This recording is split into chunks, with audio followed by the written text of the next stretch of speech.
Hello friends, good morning everyone. Friend, जैसा कि आप जानते हैं, इस चैनल के माध्यम से हम आपको बायोलॉजी के जो मेन टॉपिक हैं और जो आपके 11th और 12th के लिए बहुत ज़्यादा इम्पोर्टेंट टॉपिक है उसके बारे में डिस्कस करते रहते हैं इस चैनल के माध्यम से। तो आज फ्रेंड्स हम एक बहुत ही केमिकली प्रोसेस से जो बना हुआ है आपका डीएनए, इसके बारे में डिस्कस करेंगे। देखिए, पहले ये समझने वाली बात है कि डीएनए क्या होता है और क्यों ये मेन है। देखिए, आपने मोस्टली सेल के बारे में सुना होगा, ठीक है। सेल होती है आपकी, आपने सभी ने सेल के बारे में सुना होगा, ठीक। एक सेल होती है, सेल के अंदर होता है न्यूक्लियस होता है, ठीक है। न्यूक्लियस होता है और न्यूक्लियस में थ्रेड लाइक स्ट्रक्चर होती है, ठीक है, जिसको हम कहते हैं क्रोमैटिन। क्या कहते हैं? क्रोमैटिन, ठीक है। अब क्रोमैटिन होता है ना, जो क्रोमैटिन है इससे बनते हैं क्रोमोसोम। क्या बनते हैं? क्रोमोसोम, ठीक। और क्रोमोसोम में क्या होते हैं? जीन होते हैं। क्रोमोसोम में क्या होते हैं? जीन होते हैं। और जीन क्या है? Gene is the unit portion of DNA. Gene is the unit portion of DNA. तो अब इस तरीके से हम कह सकते हैं कि जो आपका डीएनए है, ठीक है, जो डीएनए है वो आपका कहाँ मिल रहा है? न्यूक्लियस में मिल रहा है। अगर वो न्यूक्लियस में मिल रहा है, इसीलिए हम इसको न्यूक्लिक एसिड भी कहते हैं, क्योंकि ये डीएनए कहाँ मिल रहा है? न्यूक्लियस में मिल रहा है। इसीलिए फ्रेंड्स इसको क्या कहते हैं? न्यूक्लिक एसिड भी कहते हैं। तो अब सबसे पहले आपने देखा कि ये न्यूक्लियस में मिला, ठीक है। किसमें मिला? ये न्यूक्लियस में, ठीक। न्यूक्लियस में क्या थे? क्रोमैटिन फाइबर थे, क्रोमैटिन फाइबर, ठीक। और क्रोमैटिन फाइबर से क्या बना था? क्रोमोसोम। और क्रोमोसोम में क्या है? जीन है। क्या है? जीन है। जीन क्या होते हैं? जो कैरेक्टर को लेके जाते हैं आगे की जनरेशन में। और जीन के अंदर क्या है आपका? डीएनए। इसको कहते हैं डीऑक्सीराइबो न्यूक्लिक एसिड। तो देखिए, ये न्यूक्लियस में क्या मिला? Chromatin fibre. मैंने बताया था थ्रेड लाइक स्ट्रक्चर होते हैं। और क्रोमैटिन फाइबर से मिलकर क्या बनता है? फिर आपका क्रोमोसोम बनते हैं। क्रोमोसोम के अंदर होता है जीन। और जीन क्या है? जीन एक यूनिट पोर्शन है डीएनए का।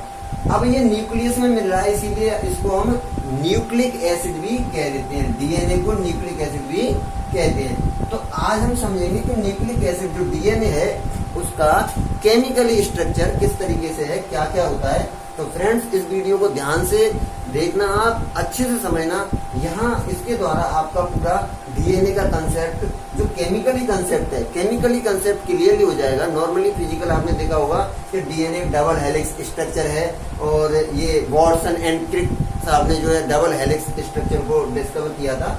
अब हम समझ लेते हैं कि ये केमिकली किस तरीके से है। देखिए, अगर हम बात करें नॉर्मली, अगर इसको कहें हम, तो DNA is a polymer chain of nucleotide, ठीक है। क्या है ये? DNA is a polymer chain of nucleotide. तो ये एक चेन है। अब चेन किसकी है? चेन है न्यूक्लियोटाइड की। किसकी चेन है? न्यूक्लियोटाइड की। अब न्यूक्लियोटाइड क्या होते हैं, ये भी तो समझना पड़ेगा ना। न्यूक्लियोटाइड क्या होते हैं? तो जो न्यूक्लियोटाइड होते हैं, जो न्यूक्लियोटाइड बनते हैं, वो क्या है? उनका कंटेंट क्या है? जो न्यूक्लियोटाइड है उनका कंटेंट क्या है? डीएनए किससे बना हुआ है? पॉली चेन है न्यूक्लियोटाइड की, ठीक है। इसको हम क्या है? डीऑक्सीराइबो न्यूक्लिक एसिड भी कहते हैं। अब समझो, जैसे हमने कहा कि ये न्यूक्लियोटाइड क्या है। सबसे पहले मैं ये समझना, ये तो समझ लिया पॉलीमर चेन है न्यूक्लियोटाइड की, लेकिन ये न्यूक्लियोटाइड है क्या? अब देखिए, न्यूक्लियोटाइड में जो कंटेंट है वो समझ लेते हैं। देखिए, एक तो होता है आपका शुगर। क्या होती है? एक शुगर होती है, ठीक है। वो शुगर होती है पेंटोज शुगर। कैसी शुगर होती है वो? पेंटोज, ठीक। पेंटोज शुगर है। अब पेंटोज शुगर का फॉर्मूला लिखा हुआ है, तो अब इसको हम कहते हैं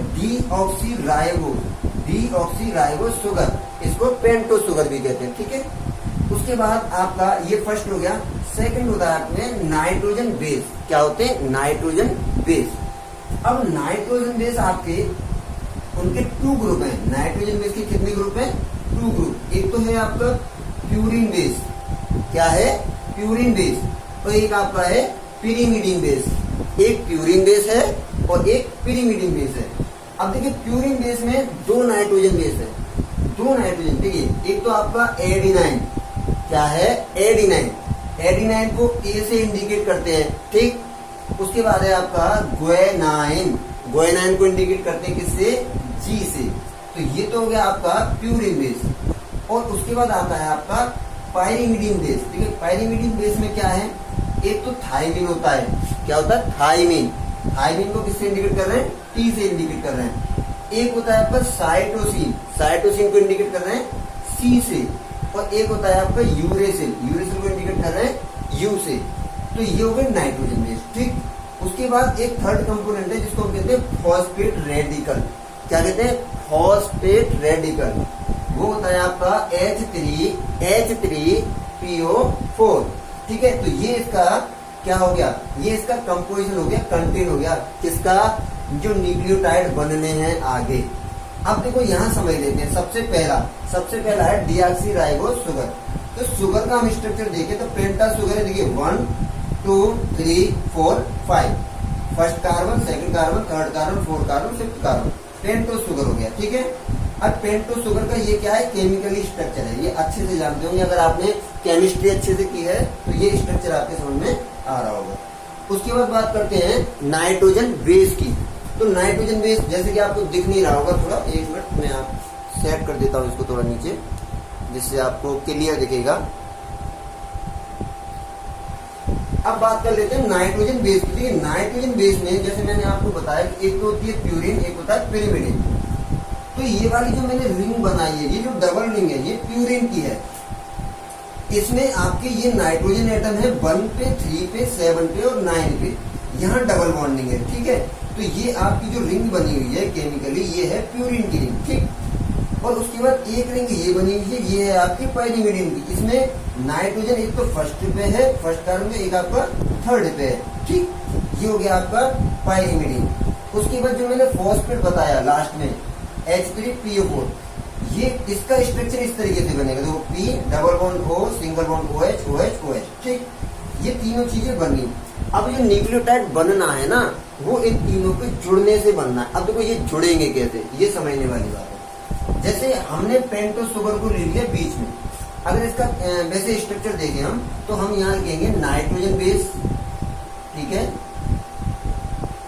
नाइट्रोजन बेस। अब नाइट्रोजन बेस से क्या जुड़ेगा? शुगर। और शुगर से क्या जुड़ेगा? फॉस्फेट। इस तरीके से जुड़ के क्या बनेगा? ये बनेगा एक न्यूक्लियोटाइड। क्या बनेगा? न्यूक्लियोटाइड। अब देखो जुड़ेगा कैसे? जो 9th कार्बन था आपका किसका? एडिनाइन का, ठीक है, क्योंकि ये पहले प्यूरिमिडिन। अगर एडिनाइन है, देखो ये समझने वाली बात है, अगर हम एडिनाइन को जोड़ रहे हैं, अगर हमारी प्यूरिन रिंग जुड़ रही है तो जुड़ेगी 9th कार्बन से, 9th कार्बन से। अगर पाइरिमिडिन रिंग जुड़ रही है तो वो जुड़ेगी आपकी फर्स्ट नाइट्रोजन से, ठीक है। ये जुड़ रही है 9th में नाइट्रोजन से, किसमें है? प्यूरिन में। अगर पिरिमिडिन होता है यहाँ पे तो किससे जुड़ती? फर्स्ट नाइट्रोजन से। अब इसका जो H है, इसका H है वो शुगर के OH से जुड़ जाता है, फर्स्ट कार्बन पे जो है उससे जुड़ जाएगा। और उसके बाद आगे जो आपका 5th कार्बन है उसका OH इस फॉस्फेट ग्रुप से जुड़ जाएगा। तो यहाँ पर जो बॉन्डिंग हो रही है वो N beta galactoside, galactosidase bond होता है, वो यहाँ जुड़ जाएगा, ठीक है। अब क्या है? अब ये बन गया आपका, क्या बन गया? ये बन गया एक आपका न्यूक्लियोटाइड, मतलब एक बना है। क्या बना है? ये अभी ये एक बना है। मैंने कहा था यहाँ की पॉली होती है। पॉली का मतलब है जब ये वाली चेन बहुत आगे बढ़ेगी तब।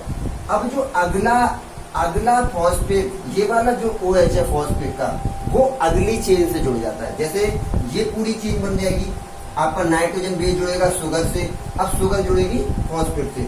अब ये जो पूरी चेन बनी है ना, ये जब आगे अगले न्यूक्लियोटाइड से जुड़ेगी तो वो किस कार्बन से जुड़ेगी? वो शुगर के जो फॉस्फेट का OH है वो जुड़ेगा आपके शुगर के थर्ड कार्बन से। किससे जुड़ेगा? जैसे एक चेन तो ये हो गई, ठीक है। अब अगली चेन जब जुड़ेगी, भाई एक चेन जुड़ेगी, फिर 2 जुड़ेंगी, 3 जुड़ेंगी, 4 जुड़ेंगी, कंटिन्यू जुड़ती जाएंगी, तभी तो ये पॉलीमर चेन बनेगी। तो अब क्या होना है, जैसे ये वाली चेन जुड़ गई यहाँ, अब अगली जो चेन जुड़ेगी वहां जो शुगर होगा, अगली चेन का जो शुगर होगा वो क्या करेगा, वो फॉस्फेट के OH से जुड़ जाएगा। जैसे नाइट्रोजन बेस किससे जुड़े? शुगर से जुड़े, ठीक है। पहली चेन में शुगर किससे जुड़ा? फॉस्फेट से जुड़ गया। किस कार्बन से? 5th कार्बन से। अब जो अगली चेन बनेगी जिसमें नाइट्रोजन बेस शुगर से जुड़ेगा और शुगर का 3rd कार्बन किससे जुड़ जाएगा?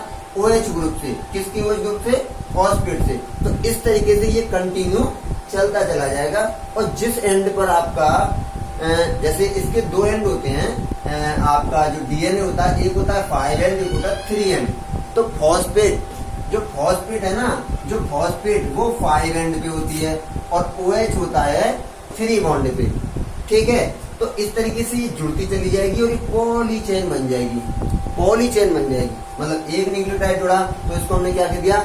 मोनोन्यूक्लियोटाइड। 2 जुड़ेंगे डाई न्यूक्लियोटाइड, 3 जुड़ेंगे ट्राई न्यूक्लियोटाइड, ज्यादा जुड़ जाएंगे तो पॉली न्यूक्लियोटाइड। इस तरीके से एक चेन बन जाएगी। लेकिन वाटसन क्रिक साहब ने जो डबल मॉडल दिया था ना DNA का, उसमें थोड़ी सी उन्होंने ये बताया था कि जब एक चेन जुड़ जाती है ना, जब एक चेन जुड़ जाती है तो एक चेन के नाइट्रोजन बेस जब दूसरी चेन से जुड़ते हैं तो उनमें कुछ बॉन्डिंग होती है, वो समझ लेते हैं, ठीक है। जैसे डबल चेन होती है ना भाई, उन्होंने कहा था, वाटसन क्रिक साहब ने कहा था कि DNA एक डबल चेन से जुड़ा हुआ है। जैसे मान लो ये DNA की एक चेन है, मान लो ये आपका 3 एंड है, ये 5 एंड है, तो ये आपका 5 एंड होगा, ये 3 एंड होगा। जैसे अब ये हमने एक चेन बनाई है, मैंने जो यहाँ बनाया ना ये एक चेन है, ठीक है, एक चेन है, ये जुड़ के एक चेन बनेगी। लेकिन उन्होंने क्या कहा था वाटसन क्रिक साहब ने कि ये एंटी पैरेलल 2 एक डबल हेलिक्स स्ट्रक्चर है। तो वो कैसे होगा? सपोज दैट इस चेन पर यहाँ पर आपका एडेनाइन है, यहाँ पे आपका ग्वानिन है, यहाँ साइटोसिन है, यहाँ थाइमिन है। तो अब होगा क्या? नाइट्रोजन बेस में बॉन्डिंग होगी, मतलब एक चेन की नाइट्रोजन बेस की बॉन्डिंग दूसरी चेन की नाइट्रोजन बेस पे होगी। लेकिन ये जुड़ेंगे कैसे, वो समझना है आपको। जो आपका A है वो हमेशा आपका T से जुड़ेगा डबल बॉन्ड से, ठीक है, डबल बॉन्ड से। और जो G है वो हमेशा C से जुड़ेगा ट्रिपल बॉन्ड से। तो इस तरीके से इनको जोड़ते चले जाओ आप, ठीक है, ये डबल बॉन्ड से जुड़ जाएगा। तो अब ये डबल चेन बन गई, अब ये डबल हेलिक्स बन गया। तो जो एक चेन दूसरी चेन से जुड़ रही है वो नाइट्रोजन बेस की वजह से जुड़ रही है, नाइट्रोजन बेस उनको जोड़ देते हैं, इसको हम डबल हेलिक्स कहते हैं। तो फ्रेंड्स, मैंने ये समझाया आपको DNA का स्ट्रक्चर, ये एक तरीके से इंटरनल स्ट्रक्चर है। नॉर्मली इसकी फिजियोलॉजी आपको पता होगी बहुत अच्छे से, तो मैंने समझाया है आपको। तो आपको ये DNA का स्ट्रक्चर क्लियर हो गया होगा कि एक मैंने बना दिया मोनोन्यूक्लियोटाइड, उसके बाद आप जोड़ते चले जाओ। पहला 5th कार्बन, फिर मतलब 5th कार्बन से जुड़ा था नाइट्रोजन बेस बीटा ग्लाइकोसाइड। और यहाँ पे जो वाटर जो आपका जो सेकंड बॉन्डिंग होती है ना वो डाई एस्टर बॉन्ड होता है, डाई एस्टर बॉन्ड, ठीक है, डाई एस्टर। जो मैंने कहा था ना कि अब थर्ड कार्बन पर फॉस्फेट का अगला ग्रुप जुड़ेगा ना, तो वो किससे जुड़ेगा? डाई एस्टर बॉन्ड से, ठीक है। एक बन गया, एक के बाद जब दूसरा जुड़ेगा तो अगली जो शुगर होगी उसका थर्ड कार्बन होगा। अगली जो शुगर होगी उसका 3rd कार्बन पे जो OH ग्रुप होगा उसकी बॉन्डिंग होगी किससे? फॉस्फोरस के OH से, और दूसरी चेन जुड़ जाएगी। इस तरीके से कंटिन्यू जुड़ती चली जाएंगी। और जब डबल हेलिक्स की बात आती है तो यहाँ पे एक चेन पे जो नाइट्रोजन बेस होते हैं दूसरी चेन पर हाइड्रोजन बॉन्ड के थ्रू वो जुड़ जाते हैं, ठीक है, अल्टरनेटिवली A से T, G से C। तो फ्रेंड्स, ये मैंने आपको समझाया कि इंटरनल स्ट्रक्चर किस तरीके से है DNA का। मुझे उम्मीद है कि आपको वीडियो अच्छा लगेगा। अगर अच्छा लगा हो तो आप कमेंट भी कर सकते हैं, और अगर इसमें कुछ कमी है तो आप बता भी सकते हैं। Thank you very much friends. आप इसका यूज करें, और 12th में तो बिल्कुल सिलेबस में ही है, तो 12th में तो आपको समझना पड़ेगा। Okay friends, thank you very much.